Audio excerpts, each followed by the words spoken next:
You've been sold a cheap show, starring an evil tyrant and a noble sheriff saving the people from starvation. A beautiful picture for the evening news. But while you were applauding the fight for democracy, a quiet, business-like robbery was happening behind the scenes. This was never about freedom. It was about the property rights to 300 billion barrels of oil. Oil that, by a strange coincidence, American refineries are specifically designed to process. It was about gold, uranium, and control over a backyard where China and Russia had started placing their pieces far too boldly. This isn't politics. It's accounting, paid for with other people's lives.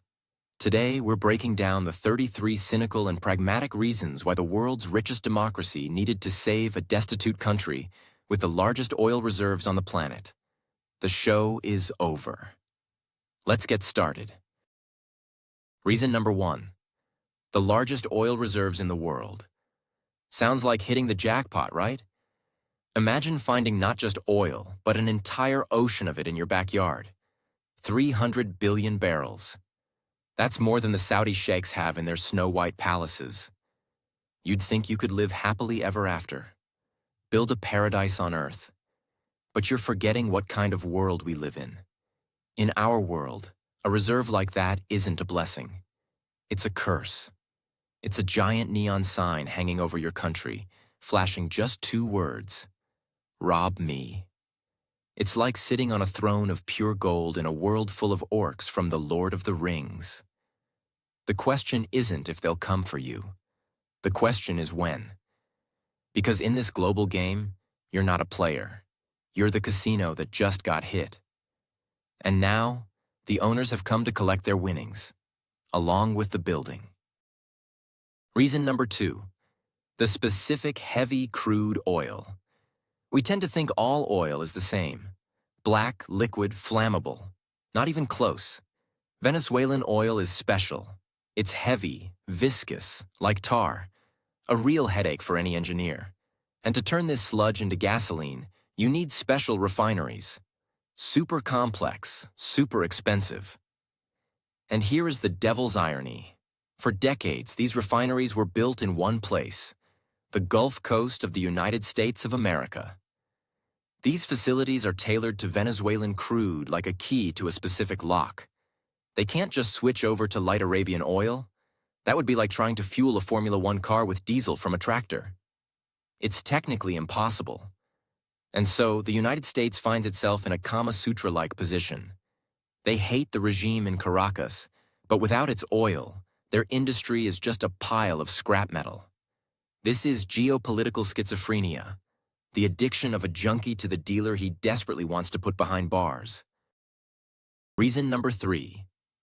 The threat to the petrodollar. Now this is sacred.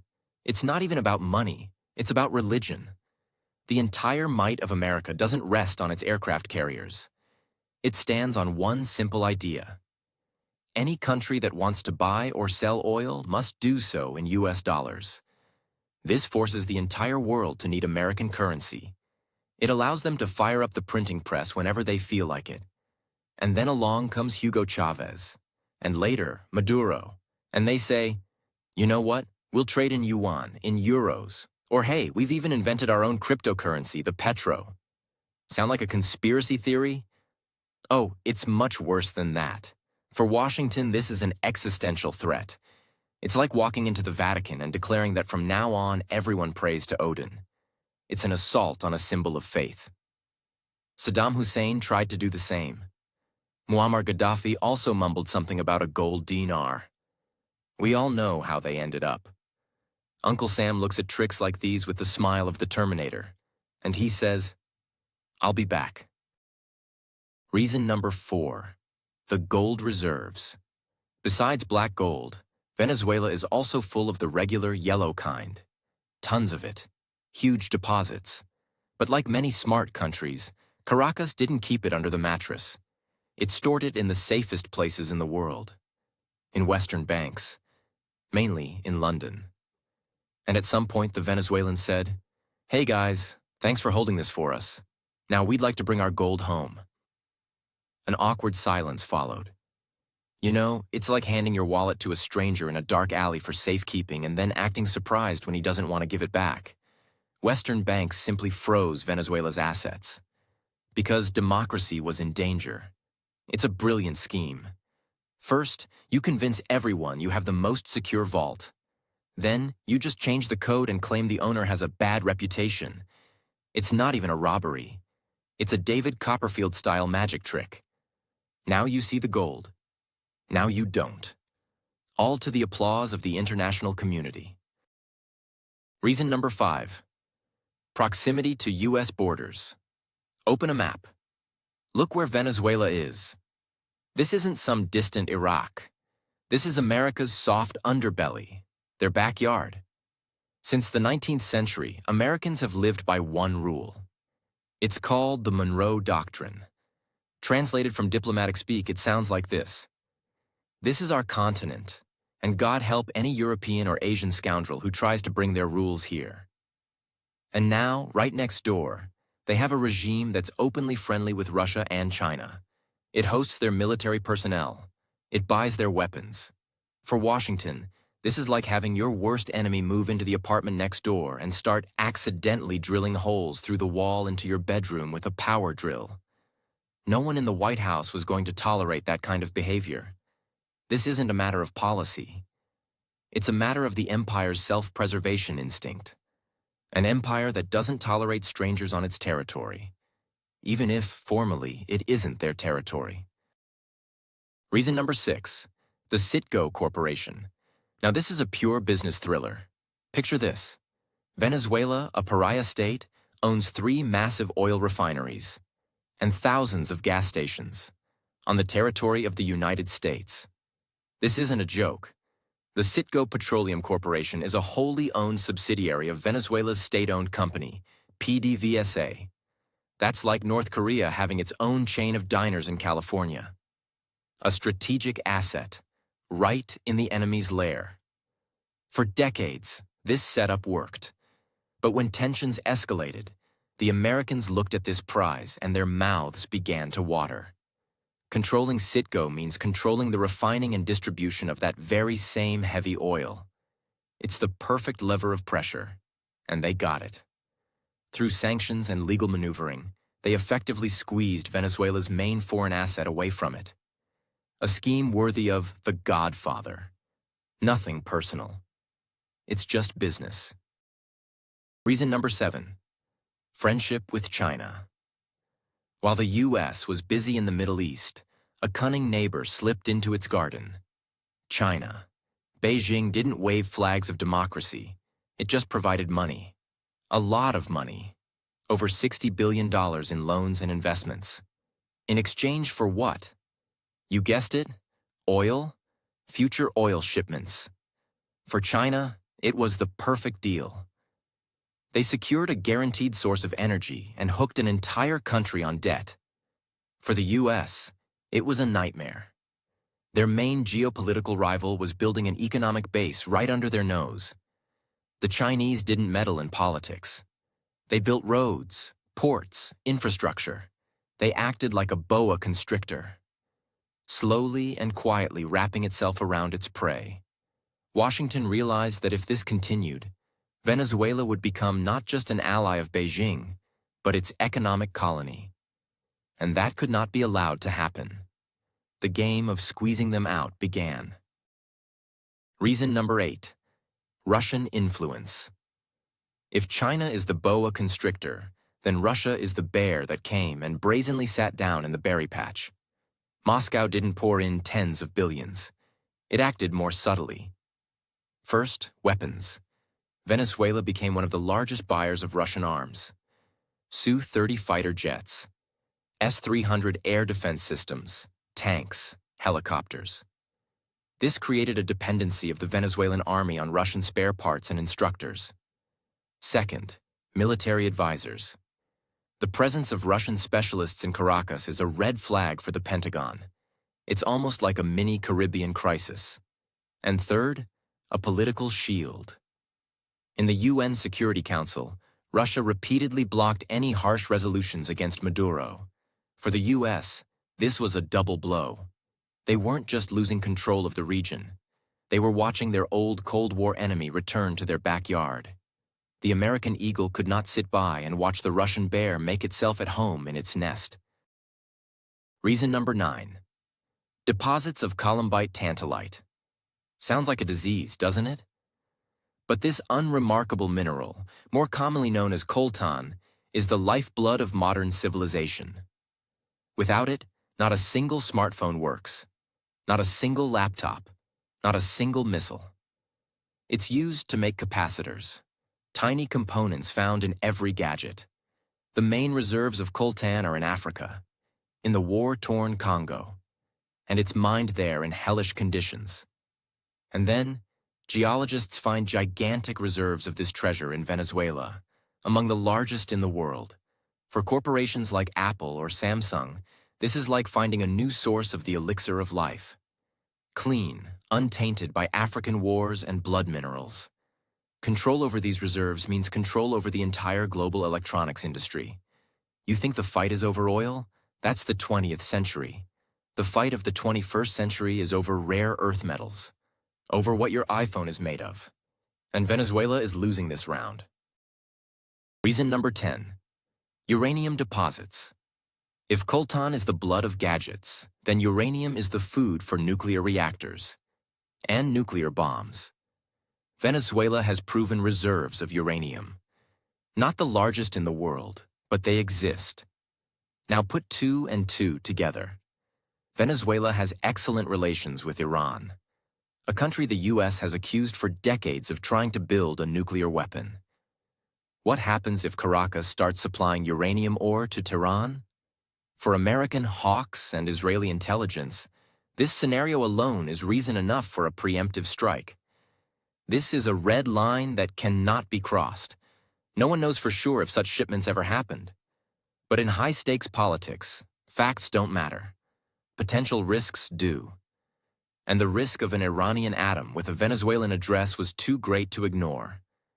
It's like giving a monkey a grenade. Maybe it won't pull the pin. But who wants to be the one to find out? Reason number 11. An example for others. Imagine an exclusive gated community. Everyone lives by strict rules. The lawns are manicured, the fences are identical. And suddenly, one of the residents paints his house purple and declares that he's now building communism on his property, with free barbecues for everyone. What will the other residents do? They'll hate him. Not because they dislike the color purple, but because he's setting a bad example. With its Bolivarian revolution, Venezuela was exactly that neighbor. Nationalization of resources, total state control, anti-American rhetoric. Even if the model failed, even if it led to chaos, its very existence is a virus, a dangerous precedent for other Latin American countries. What if someone else decides to kick out American corporations?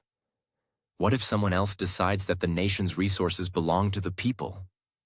Corporate America could not allow this contagion to spread. The Purple House had to be demolished, as a lesson to the others. Reason number 12. Control of the Caribbean Basin. Stop. Let's take a pause. Do you feel the gears turning in your head? How the neat little picture of the world from the news is starting to crack at the seams? That's normal. It's withdrawal. Withdrawal from the information fast food we're fed every day. We're only a third of the way through. And these were the most obvious reasons. Next, we're going to dive into such depths of cynicism that you'll want to take a shower. So pull yourself together. And now, for the fact itself. Venezuela has a massive coastline, a perfect strategic position. It's the gateway to the Caribbean Sea. And the Caribbean Sea isn't just about pirates and rum. Today, it's the main drug trafficking route to the United States. And a key logistics hub for trade. Whoever controls the coast of Venezuela also controls these flows. For years, the Americans accused the Venezuelan leadership of ties to drug cartels. Whether it's true or not doesn't matter. What matters is that chaos in the country and a change of regime allow them to bring these routes under their own proper control. It's like changing the management company in a large shopping mall. The tenants stay the same. The money just goes into a different pocket now. Reason number 13, the blocking of OPEC. The Organization of the Petroleum Exporting Countries, or OPEC, is a cartel, a gentleman's club where members agree on how much oil to pump to keep the price looking good. For them, of course. This club has always had two camps. The doves, led by Saudi Arabia, who are always ready to make a deal with the US and increase production to lower prices. And the hawks. For decades, the main hawk was Venezuela. Caracas always pushed for high prices and production cuts. It thwarted the plans of the Saudis and the Americans. It was a thorn in OPEC's side. Taking Venezuela out of the game meant decapitating the hawk faction. It meant turning OPEC into a docile instrument of the White House, ensuring that gas prices in America would always be comfortable for the voter. This is a high-stakes game on the global energy market. And in this game, Venezuela was a piece that simply had to be removed from the board, at any cost. Reason number 14, the migration crisis as a weapon. What happens when a large country suffers an economic collapse? People flee, millions of them. Where do they go? To neighboring countries, to Colombia, to Brazil, to Peru. And who are the main US allies in the region? That's right, Colombia and Brazil. And so, a wave of millions of refugees crashes down on them. It's a humanitarian disaster, a burden on their budgets, a rise in crime, social tension. Washington, on one hand, cries out about the horrors of the Maduro regime. On the other, it watches with pleasure as this chaos puts pressure on its allies. Why? Because it makes them more compliant. When your house is on fire, you'll agree to anything to get help putting it out. This migration crisis became the perfect tool. It discredited the regime in Caracas and, at the same time, brought neighboring countries to their knees, making them even more dependent on American aid. A double whammy? Cynical? Yes. Effective? Absolutely. Reason number 15, Wall Street's debts. For years, Venezuela lived on credit. It issued government bonds, and everyone bought them, including major American investment funds. They were very profitable papers, high yield. On Wall Street, they called them hunger bonds because they made money on them while people in the country were starving. But at some point, the music stopped. Caracas defaulted. It simply stopped paying its bills. For the American funds, this meant losing billions of dollars. And the folks on Wall Street don't like to lose money. They have very good connections in Washington. They know how to lobby for their interests. And when your interest is getting your money back from a bankrupt country, regime change sounds like an excellent business plan. A new democratic government would surely recognize the old debts and pay them with interest. It's a story as old as time. If you owe the bank $100, that's your problem. If you owe the bank $100 billion, that's the bank's problem. And the bank will find a way to solve it. Reason number 16, lithium and thorium. We've already talked about coltan and uranium, but Venezuela's subsoil holds other treasures from the periodic table. Lithium, they call it white oil. It's the basis of all batteries, from your phone to a Tesla electric car. Demand for it is only going to grow. And Venezuela has unexplored reserves of it. And then there's thorium, a potential replacement for uranium in nuclear energy. Safer, more efficient, it's the energy of the future. For now, this is all at the level of geological forecasts. But whoever gains control of these resources will rule the 21st century. It's like seizing coal mines in the 19th century, or oil rigs in the 20th. Today, a quiet war is being fought for the metals of the future, and Venezuela is one of the main prizes in this war. A prize that hasn't even been fully explored yet. But everyone already wants it for themselves. Reason number 17, free gasoline. To the rest of the world, it sounded like a joke. In Venezuela, gasoline was practically free. cheaper than water. For $1, you could fill up not just one car, but an entire fleet. This was a policy of state subsidies, a legacy of Chavez. For Venezuelans, it was a sacred right. But for the global economy, it was a perversion, an absurdity. The market doesn't work that way. It undermined the very foundations of capitalism. How can you sell something for less than it costs to produce? It created a black market, smuggling to neighboring countries. And most importantly, it showed that another model was possible. A model where a country's main export commodity is given to its citizens for almost nothing. For the oil giants and the ideologues of the free market, this was like a red flag to a bull. This economic heresy had to be eradicated, and gasoline had to be returned to the fold of the market economy. That is, made expensive, as it should be. Reason number 18, the nationalization of ExxonMobil's assets. This is an old grudge, a deep one. Back in Chavez's time, Venezuela decided to return to the people its oil industry, and it simply kicked out American corporations, including giants like ExxonMobil and ConocoPhillips. Their equipment was taken, their wells, their infrastructure. They were told, "Thanks, guys, we'll take it from here." Can you imagine the fury in the Houston offices? It's as if the business you'd spent decades building was just snatched away from you. The corporations sued in international courts. Endless legal battles for billions of dollars began. But the grudge remained.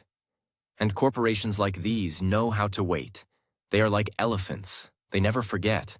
And they have enormous influence on White House policy. For them, regime change is not just an abstract idea.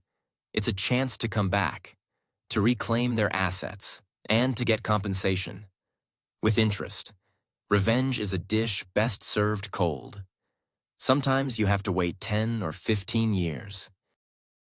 Reason number 19. Ties with Cuba. The island of freedom. America's headache for 60 years.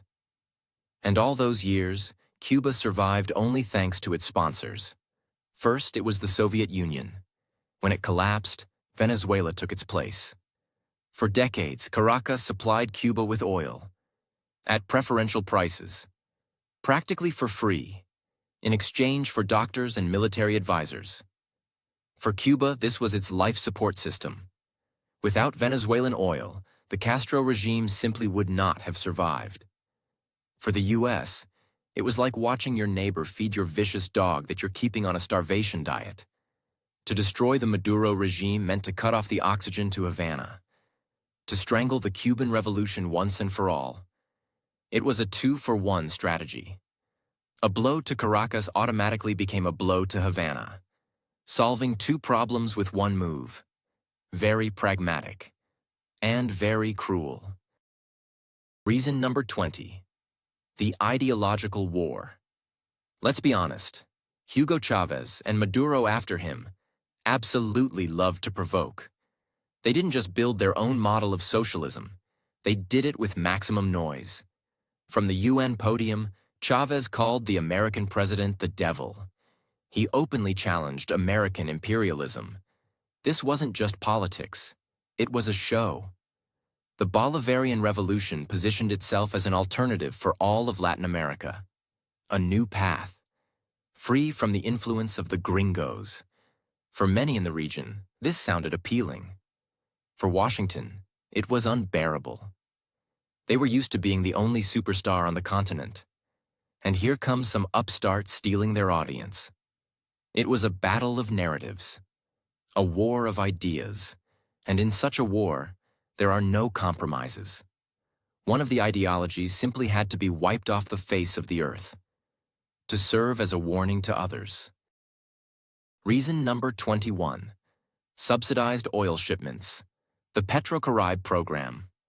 Remember that name. It was another one of Chavez's brilliant and insane ideas.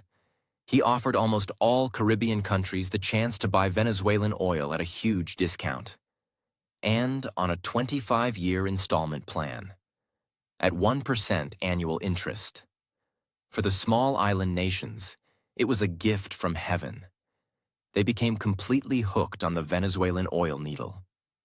And what did they give in return? Political loyalty. In all international forums, these countries voted the way Caracas wanted them to. Venezuela created its own little geopolitical bloc, right under the nose of the U.S. It was weakening American influence in a region Washington had always considered its own. This was soft power in action. The U.S. couldn't compete with such an attraction of unprecedented generosity. So they decided to just break the attraction itself, to destroy the source of this free lunch. Reason number 22. Money laundering. The official story is that the U.S. is fighting corruption, and the Venezuelan elite certainly gave them reasons to. Billions of dollars siphoned out of the country. Luxury mansions in Miami. Expensive cars, yachts. All bought through the American financial system. And for years, Washington turned a blind eye. Then, suddenly, it saw the light and began imposing sanctions on specific officials and oligarchs, accusing them of corruption and money laundering. It was the perfect pretext. Noble. Understandable to everyone. We're fighting the bad guys who stole money from their people. But in reality, it was a tool. A way to split the elites, to intimidate them, to force them to betray their regime in exchange for keeping their assets. It's a classic tactic. You don't fight the mafia. You just offer some mafiosos a deal to turn in the others, so that in the end, you control them all. Reason number 23.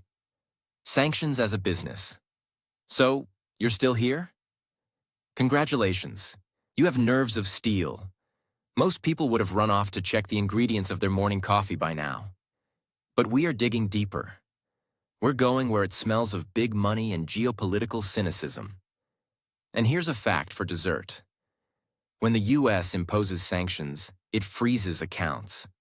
Billions of dollars belonging to the Venezuelan state and its companies are just stuck in American and European banks.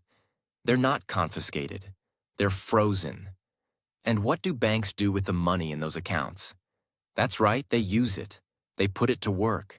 They earn interest on it. It's a giant business. Billions of dollars are working for the Western economy while their owner sits under sanctions. It's like taking away someone's car, not to sell it, but just to drive it around until he starts behaving himself. A very convenient scheme. And very profitable. Reason number 24. The destruction of PDVSA. PDVSA is Petróleos de Venezuela, the state oil company. It was once the jewel of the country, one of the most advanced companies in the world. But years of mismanagement, corruption, and political interference turned it into a shadow of its former self. And U.S. sanctions delivered the final killing blow. They cut the company off from technology, from credit, from sales markets. The goal was simple: to drive PDVSA to complete bankruptcy, to turn it into smoldering ruins. Why? So that after the regime change, they could come to the ashes and buy everything up for pennies. It's a classic corporate raider scheme on a national scale. First, you do everything to devalue an asset. Then you come in as the savior. You buy it for 1% of its real value.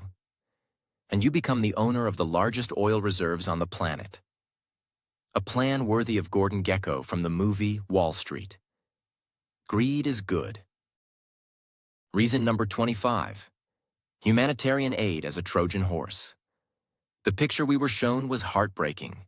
Trucks stand at the border with Colombia, packed with food and medicine, and the evil dictator Maduro won't let them into the country, condemning his people to starvation. It was a powerful PR campaign, the image of the humane West and the inhuman regime. But let's look at it from another angle.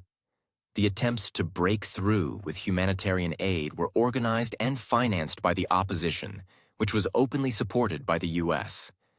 This was not so much aid as it was a political battering ram, a provocation. Its goal was to cause a split in the army, to force soldiers to choose. shoot their own people, or let the trucks through and betray the regime.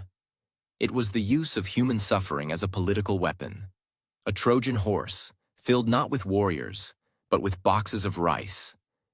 But its purpose was the same, to capture the fortress from within. Reason number 26. Cyberattacks on the hydroelectric dam. In 2019, a total blackout covered Venezuela. For several days, almost the entire country was plunged into darkness.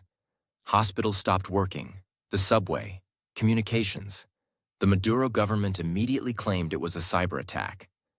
That someone from the outside had hacked the control system of the main hydroelectric power station, El Guri.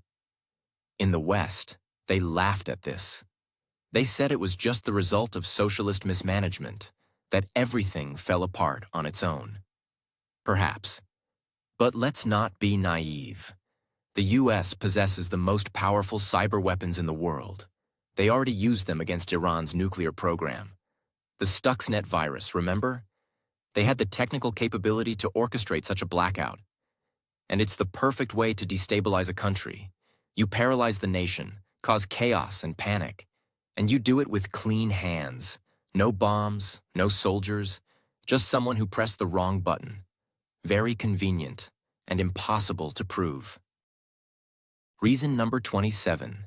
Gold in the Bank of England. We've touched on this already, but there's an important nuance here. The Bank of England's refusal to return $1 billion worth of gold to Venezuela was not an independent decision by British bankers. It was done at the direct instruction of Washington. And it wasn't even hidden. U.S. Secretary of State Mike Pompeo personally called on all countries to block the assets of the Maduro regime. It was a coordinated attack, and Britain played the role of a loyal ally. They held a physical asset hostage, gold bars. It was a powerful lever of pressure. Want your gold back? Recognize our candidate for president. This is no longer economics. This is gangster-level blackmail on a state level. Imagine you take your car to a mechanic, and the mechanic calls you and says, "You'll get the car back when you vote for the right candidate in the election." Absurd? Yes. But that's exactly how the global financial system works today. Reason number 28. Eliminating an LNG competitor. In the last 10 to 15 years, a gas revolution has occurred in the world. The U.S. has transformed from an importer of liquefied natural gas, LNG, into one of the largest exporters. They're building terminals, signing contracts. They want to conquer the world market. And Venezuela, besides oil, also has huge gas reserves and plans to build its own LNG plants. So, in the future, Venezuela is a direct competitor to the U.S. in a very profitable and growing market, especially in Latin America. To destroy Venezuela's economy is to destroy these plans as well. To remove a future competitor from the board before they've even made their first move. It's like in a race. You don't just try to drive faster. You also do everything to make your rival's wheels fall off. Business is business, nothing personal. Reason number 29. The personal animosity of Trump and Bolton. Never underestimate the human factor. Sometimes high-stakes politics aren't driven by complex calculations, but simply because someone didn't like something. President Donald Trump was an impulsive man. He loved quick and easy victories. And his national security advisor, John Bolton, was the hawk of hawks. For decades, he had dreamed of regime change in Iran, North Korea, and, of course, Venezuela. For them, it was a personal crusade. They saw Maduro as a weak and incompetent dictator, and they were confident that all they had to do was blow hard and his regime would crumble like a house of cards. It was a mix of ideological obsession and arrogance. They wanted a small, victorious war, without a single shot fired, just to show everyone who was boss in the house. Sometimes the greatest tragedies in history begin with someone's inflated ego. Reason number 30. Fear of a second Cuba. The 1962 Cuban Missile Crisis left a deep trauma in the American psyche. The very thought of a Russian military base on their doorstep terrifies them. And when Russia began to actively cooperate with Venezuela, selling weapons, sending military specialists, and even landing its Tu-160 strategic bombers on its airfields, a red light went on in the Pentagon. It was the ghost of the past, the ghost of Soviet missiles in Cuba. Allowing a full-fledged Russian base in Venezuela was absolutely unthinkable. This was a red line that the U.S. itself was prepared to cross in any way necessary. Therefore, they had to act preemptively, to destroy the very possibility of such a scenario, to snatch Venezuela from the claws of the Russian bear, before it was too late. Reason number 31. Control over the Orinoco Delta. Look at a map of Venezuela's oil fields. The sweetest spot is the so-called Orinoco Belt. It's not just a field. It's a giant underground sponge, saturated with extra heavy crude. The greatest accumulation of hydrocarbons on the planet. Whoever controls this region is essentially sitting on the valve of the world's main oil reservoir. It is a strategic prize that outweighs everything else. It's like owning the rights to the air everyone breathes. Control over this belt gives the power to influence world oil prices for decades to come. All the other reasons are just the side dishes. This is the main course. The battle for Venezuela is, first and foremost, a battle for the Orinoco Belt, for the right to decide who gets access to this energy El Dorado, when, and at what price. Reason number 32. Supporting Colombia. Colombia is the main and most loyal ally of the U.S. in Latin America. For decades, Washington has poured billions of dollars into the Colombian army to fight drug cartels and left-wing rebels. And Colombia and Venezuela have a terrible relationship. Constant border conflicts, mutual accusations. Caracas supported the rebels. Bogotá was a staging ground for American special services. They are two warring camps. And by supporting Colombia, the U.S. automatically found itself in a state of war with Venezuela. And helping your main ally get rid of a hostile neighbor is a sacred duty. It strengthens your authority. It shows you don't abandon your own. It's like in the schoolyard. If you're friends with the strongest kid, you automatically become an enemy of his enemies. And you participate in all his fights, simply because that's the code. Reason number 33. A demonstration of power. Sometimes, you punish someone not for what they did, but to make others afraid. Venezuela became the perfect whipping boy. Using it as an example, the U.S. showed the whole world, and especially Latin America, what happens to those who decide to go against the system. Against the dollar, against their rules. It was a public flogging, a public execution. Look, everyone. Here is a country with the largest oil reserves, and we have turned it into ruins, without a single bombing raid, just with sanctions, financial pressure, and political intrigue. Now imagine what we can do to you, with your small economy, with your unstable currency.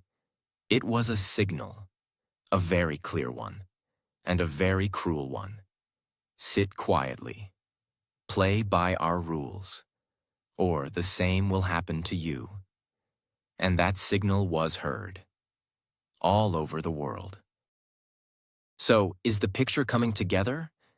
Do you see now that behind the facade of a fight for democracy hides a cold, calculated plan, as cold as a surgeon's heart? This isn't about human rights. It's about the right of the powerful. It's a multi-level game where trillions of dollars and control over the future of the planet are at stake. They show us a tear-jerking soap opera, while behind the scenes, a planetary-scale division of assets is taking place. We've gone through 33 reasons, but these are only the ones on the surface. There are others, deeper ones, more cynical ones. Want to know what they are? Subscribe to the channel so we can tear the labels off the garbage they're feeding us together. And next time, we'll break down the 34th reason. The one that's not even spoken of in whispers. And believe me, after that one, your world will never be the same again.